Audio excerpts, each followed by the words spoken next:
Assalamu alaikum, Sheikh. Salamullah.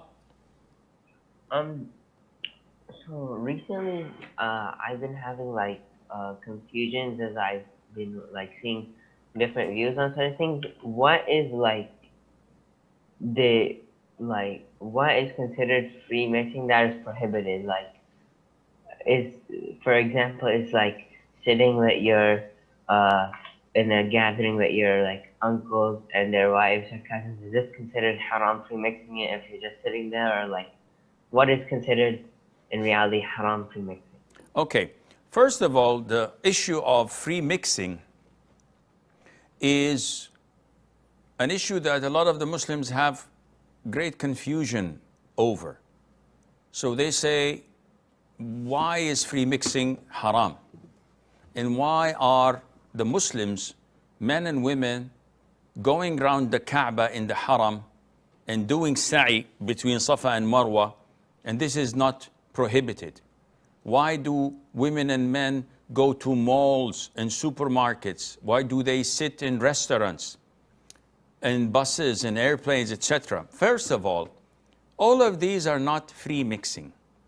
Free mixing is when you get a chance to exchange glances, knowing what is wrong and what is right. This is a different thing. Looking at one another, talking, chit-chatting, flirting. This is free mixing. People don't do this in the Haram, nor on airplanes or buses or in a mall. They just walk. They don't know each other. Now, for you to go to a restaurant with your uncles and aunts, they're mahram. But with your cousins, female cousins, and you sit on the same table, and she's sitting in front of you, she's not wearing the hijab, and probably she's putting some makeup, and everybody's talking freely and mixing and laughing and chit-chatting and engaging in conversations. This is free mixing.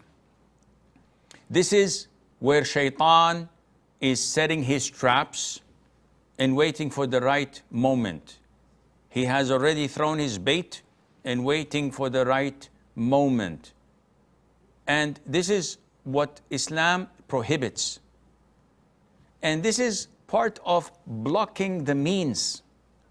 So some things are haram for their own sake, and some things are haram because they are means that would take you somewhere. So if I were to shake hands with an unmahram woman, would that be an actual sin in itself that would take me to hell because of itself, or because of what it will inevitably and eventually lead to? So in order to block the means of fornication and adultery, this doesn't happen overnight. There are steps of shaitan that we have to follow.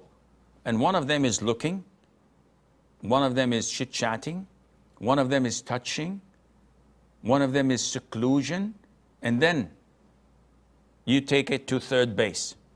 This is what's haram in Islam.